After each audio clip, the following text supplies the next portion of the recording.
This is Holly with WoodlandsHits.com, and I have Keeton Coffman in the studio. You, my friend, are going to be playing the Do-Si-Do Big Barn on March 18th. Yes. I'm so excited for you. Not as excited as I am. I bet. Yeah, pretty pumped. Keaton, tell me a little bit about who Keeton Coffman is. Well, I've been a songwriter for a while. Up until about 2012, I had a rock and roll band called the 71s. We're from Houston, and we got played on the Buzz, and alternative music, good rock and roll. And the band ended. We just kind of sort of outgrew the format. And after about a year or two, I just decided I still wanted to be a songwriter, but I needed to learn how to be a solo act. It's harder.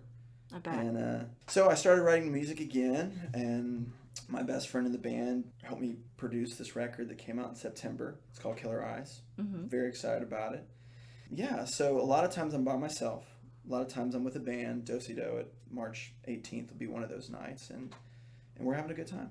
Yeah. Awesome. So you have 11 tracks on this album? 11 tracks, full length, Mm-hmm. Yeah. And it released in September. That's right. And you recently had a CD release party at Do-Si-Do. Yeah, that was a good night. So tell me a little bit about that. It was a bit overwhelming. I mean, I hadn't put out a record for a long time. We decided to start touring again as a band, and we had about 200 come out. It was an overwhelming evening. I think that's kind of how I ended up at the barn now, is those numbers were great, and people over at Do-Si-Do like us, and we're thankful for that. But yeah, fun time. The band is great. You know, I get asked, you know, what do you guys sound like? And that was my next question. Yeah. So great job. You know these interviews better better than I do. Yeah. So I guess the way I describe it is, you know, it's not, we're no fancy, is how I like to say it. Okay.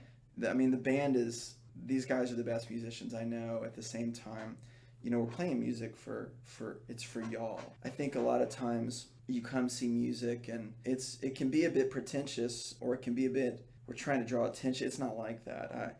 I guess I grew up watching artists like Bruce Hornsby or Bruce Springsteen, and you always got the impression that, you know, they're playing this music for these people. It's their Friday night. It's their night off work. It's their hard-earned money. And that's what these songs are designed to do. Yeah, they tell stories, and hopefully they're here to inspire, and you're leaving a little better than we found you, but ultimately, it's for you.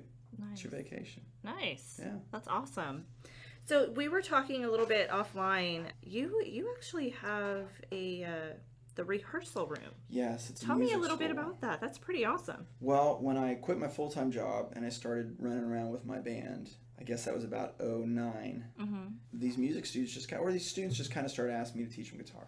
You know, kids I knew, or adults I knew, people I'd meet in my church, people in my neighborhood. And that grew pretty quick, just out of my house. And then about 3 years ago, I decided I'd had a full roster, about 40 students for a while, and we decided, wow, we have these students who are now writing and wanting to gig. I need some place where we can mentor them properly. So we opened the school. My first hires were just my earliest students, who might have been 12 or 13, now they're 20. And we've been going about 3 years, about 100 students. And the whole thing is not just geared toward teaching them how to play music, it's teaching them how to create music, how to speak. And that's the thing that's challenging, is that when you get to be an adult, you've gotten so used to telling yourself, I don't think I know how to do this, or I don't know if this is going to sound good, or maybe I shouldn't. But at a young age, we can, you know, I kidnap the term brainwash. We can brainwash these kids into believing in themselves. And they start writing music, they start recording music. You know, technology's crazy. Look what we're doing right here. I know. You know? I know. And before they know it, they're an up and running band, and they're only 16 years old, or they're 17 years old. Or they're a young lady, and they've got their songs on Bandcamp or Spotify, and they have their friends at school listening to them and getting things out of their music, not just making them popular, but actually getting value out of the music they're writing. And it's been a real exciting experience. So where is that located? It's right near Willowbrook Mall. We're off 1960, Champion Forest. Oh yeah, I know exactly where that is. Rehearsal Room Music. You can Google it. It'll pop up. Okay. And we're having a great time. The bands play every 2 months, and they have things that they have to do in order to promote themselves, record themselves, put their own music out. And the young songwriters, it's kind of the same deal. But, you know, you're never too young or too old to start. We have students who are taking their first guitar lesson, and mom and dad are always surprised when 6 months later they're writing and doing music. So It doesn't take long. That's awesome. Yeah. So I want to go back to, you play guitar. I do. You play piano. Is your family musically inclined? Or? Yeah, my grandmother, Rusty Garrison, she had her own radio show. Really? When she grew up. And she was a very popular singer. This was like the 30s. And that's the only music that ever really... And she taught me how to play piano when I was young. Now, when you were playing piano, were you like, oh my gosh, Grandma, I'm so sick of playing piano? She would kind of like find a middle ground. Like she would make me learn Fleur de Lis. And then she'd be like, okay, well, I'll teach you this Phil Collins song. Sweet. So I just loved that. But she was super fancy. I mean, she grew up in Houston proper, Oh, okay. So I can always remember she had these super long fingernails, and they would on the keys, so like it'd be as loud as the notes. You do the, and so when I mean super fancy, she wasn't the kind of grandmother that she'd teach me, but then I'm going out, and so I loved hanging out with Momo, and she'd teach me piano, and that was cool. But other than that, I kind of gave it up for sports. And then in high school, I found my mom's guitar, and she showed me some chords, and then it was kind of off. But my dad was big on poetry. I know it sounds weird. You don't hear that a lot, but we would sit down with lyrics from the Eagles or Don Henley. He liked him a lot. Or Bruce Hornsby, Springsteen. And he would talk to me about things like imagery and metaphors and stuff like that. And so I fell in love with creative writing in like 7th or 8th grade. And that sounds goofy. No, not at all. But and so lucky for me in the late 80s and 90s when I was listening to the radio, you could get that. You turn on the radio and you'd hear a guy or, a woman singing in a way that told a story. It wasn't just, I feel this, I feel that, headed to the club. Music is very different nowadays. Well, it's more geared toward a party, which is nothing wrong with that. But, right. It's not all there is either. So that other stuff's still out there. But yeah, so that's kind of how I grew up. And then I went to school in Austin at Texas and met a lot of musicians and started working. Nice. Yeah. Very, very nice. I wanted to kind of bring it over to the Super Bowl. So who did you root for the Super Bowl? Am I evil that I rooted for the Patriots? No, you're not evil at all. I think it's incredible, if you pull away all the hype in ESPN and SportsCenter and you just look at the fact that they're these two guys, Tom Brady and Belichick, and they've found a way to work together for all these years. They are an amazing tandem. That's so cool. Yeah. It's such a neat thing. So yeah, I agree with you. I wanted to see that.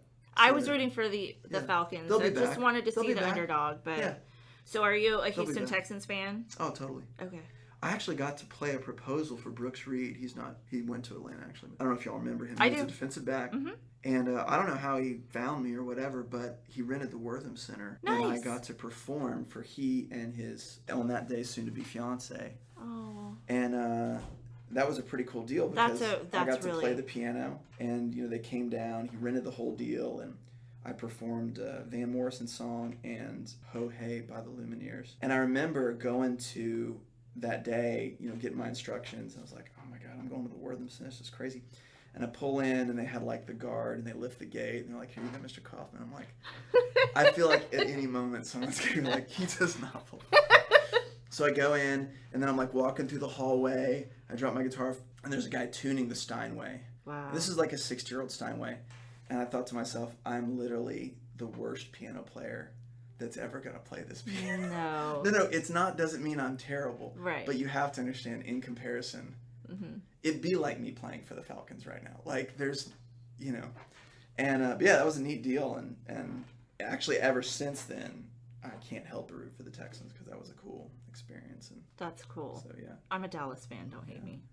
Oh, no, you mean great team, too? Been a Dallas fan for many, many years. And I'm not a fair weather. I will rip my jersey off if they're losing because I'm superstitious. But I had friends who burned their Oilers. I didn't. Oh, that's when the whole thing happened. Yeah, really? In the street, just Oh my God. God bless them. I think they're fine now. Like they put it together. Yeah. Found a way. They got medicated. To hope again. Kidding. Yeah, or maybe so. I don't know. No, I'm joking. But yeah, no, huge Texans fan. And my other good buddy, good local songwriter, Andrew James, has a bathroom story with J.J. Watt. Really? Yeah, he was at, I think it was like P.F. Chang's or something. Uh-huh. And he's washing his hands and then watches J.J. Watt. And J.J. Watt watches and looks up and goes, do I know you, man? And Andrew looks up and goes, no, you do not know me. No. But I know you. But yeah. He was like, he was the most massive thing I've ever seen. You know, I bet. Yeah. I bet. Anyway. Wow, that's crazy. My goodness. So the first time you ever performed for a large audience, how did that feel for you? Well, it's important to note the context. Okay. The context was freshman pool party, summer 1996. Okay. Entire freshman class, this was a big gig. We got booked for the opening, to open the freshman pool party, which all of our gear was lined. I know this isn't the story you expected to get, but lined up by the pool, 2 or 3 feet, all the plugs, amplifiers, everything. Mm-hmm. Thomas Park Pool, Bryan, Texas. And we got to open for some band, and it was, no question, the biggest night of our life. My band's name was Eclipse. We were freshmen. And there were like 400 kids at this thing. That's huge. Yeah, it was a big deal, right? Of course, nobody listened to us or whatever. I think we covered, Metallica and Eagles in the same... We weren't great. Like, we weren't ready or breaking yet. But that was the first big gig. And then... So you didn't, feel queasy or throw up or... Oh, no, we were totally ready. Yeah you were all good. Born stars. Sweet. Yeah. Awesome. We felt this was due to us. Okay. We're like, it's about time. Yes. That Bryan, Texas, we break in Bryan, Texas. And we did a thing at Moody Gardens, my old band, 71s. And that was 2,000 or 3,000. That was kind of a neat thing. But no, I don't think I'm nervous. Honestly, the hardest rooms are the ones that are these kind of songwriter listening rooms I'll do. Mm-hmm. Music Cafe when it was still open, now they just, of course, have the barn. Do-Si-Do is so incredible the way they've encouraged their audience to listen and how people show up to listen. Absolutely. It's not bad intimidating. It's good. It's just you realize, boy, the weight of these songs can fall pretty heavy. People are going to listen. They are. And that's what these venues are about. It allows you as an artist, even if you're just a humble songwriter or whatever like myself, I mean, the thing you hope your song can do, it has the opportunity to do it. Mm-hmm. And I think people walk away a little surprised that they enjoyed it as much as they did, as opposed to it's just background music or something like that. So yeah, I think that those are the most intimidating. There's a thing in town called Anderson Fair. It's this very old venue. And it was actually Lyle Levitt's first place to play. And it was about to go under because it's pretty much just people who work there are volunteers. And they have... they have artists come through. Lyle Levitt actually did a big night to kind of save it. And they did a documentary about it, blah, blah, blah. Just look up Anderson Fair. It's a cool night. Okay. Ken Gaines. Sure. Guy's name is Ken Gaines, and he hosts this songwriter in the round on Thursday nights, and I went. And you walk in the place, and you think that this roof is coming down on me. It's so old here. Wow. Yeah. And the sound system has not been rewired for 25 years. Oh, jeez. Yeah, I'm not kidding. I don't want to plug my guitar into that. No, and it's and then you start playing. Ken's great the way he hosts it. It's a couple guys, and him, and they tell stories, and they do a songwriting round for 3 hours, and people sit there and listen the entire time. That's cool. That's very cool. And those are the rooms that are hardest for me, to go back to your question. Yeah, because you got to be good. Right. When I know you have another show coming up March 31st over at our very favorite Ginuwine. Yes. So I know you've played there several times, and it's place. Usually always a packed house. It's a cool place because you'll pull up, you're in a shopping center, you go, why am I here? Okay, it's just a wine bar. And you go in, and Barb and Rhonda have created this really warm atmosphere. Everyone, I don't know. I can't explain it. It feels like you're in a different world. You're in a living room. Don't feel like you're in the corner of a shopping center. Yeah, you're in a living room. Yeah. With a lot of wine. Yay! Yeah. And it's good. And the thing, I tell Barb all the time that she's ruined. I don't like using the word palate because it makes me seem fancier than I am, but she's ruined it because I'll play for about 3 hours. They give me all the wine I could possibly want to drink or should drink before driving home, and it's always just amazing. And then I go home and I drink my bottle of $10 bottle, right? Of whatever. You're like, and I go, this is terrible. Yeah. And then I go, wait, what was that bottle? Like, well, you probably can't buy that. You can't find it. Even if you could, you couldn't afford it. So, right. You're like, thanks, love No, you. it's a great place, and they have music there every weekend. Yeah, I get to go there about once a month, but it's always popping. So. Yeah. Yeah. So again, I have Keeton Coffman here. You're going to be playing the Do-Si-Do Saturday, March 18th. Mm-hmm. Yes. Show starts at 8:30 p.m. Well, we'll have an opener, I believe. Her name is Jana Gilmore. She's fantastic. She's actually an instructor at the Rehearsal Room. Oh, cool. She's about 20 years old. Her songs are phenomenal. If you like, she'd be like a Texas version of Norah Jones. Oh, nice. Or Patty Griffin. Okay. Mindy Smith is another lesser-known artist that she resembles. But so I think she'll probably open the night maybe around 7:30. But yeah, the band will play 8:30 to 10. It's a cheap ticket, $10 or $12. Come on out. And you can go to KeatonCoffman.com to purchase tickets. That's right. Or Do-Si-Do. Or Do-Si-Do. Yeah. So, you brought your guitar today. Do you want to play a little tune for us? Let's do a song, yeah. Don't make me sing. I only do that in the shower. Okay, that's fine. Okay.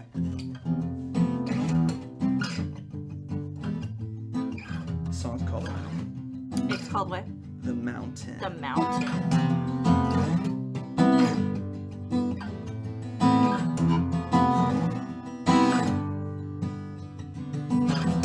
Going up to the mountain now, reaching out for a dream. Wanna run my fingers through the sunlight, dip my hair in its beams, and through the forested morning, past the Wolf River Lagoon. Found you there and you were drowning in the water, honey. I wanna pull you out soon. Come on up. There's light in the darkness, honey. It's something to see.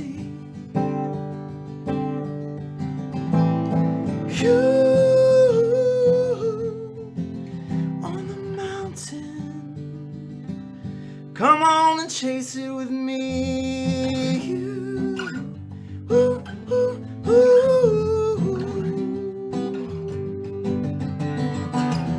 Built our homes in the valley, and we made the shadows our friends.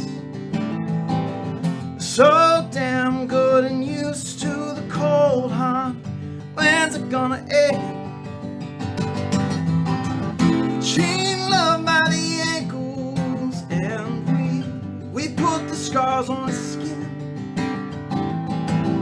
I drove a nail through love's two hands, but given the chance, I know I'd do it again. Come on up. There's light in the darkness,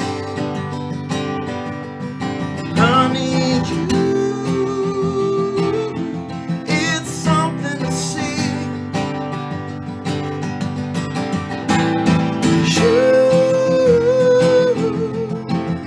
On the mountain,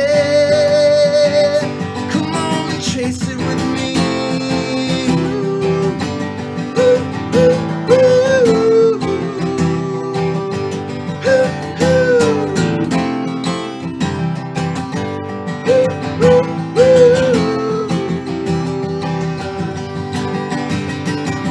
But put your hands in the air, child. Put your doubts on hold. Gonna put both feet in the river now. We're gonna follow it home. Come on home. There's light in the darkness. Home.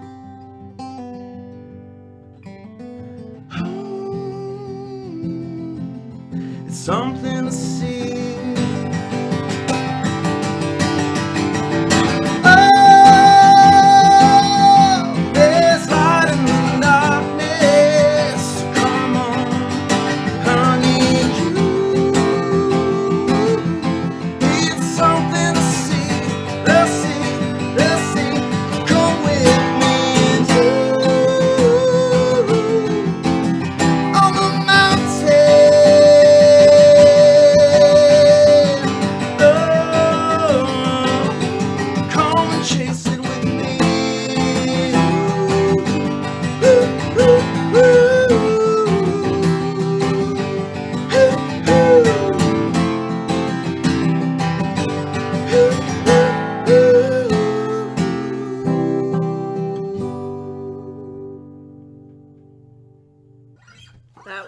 Fantastic.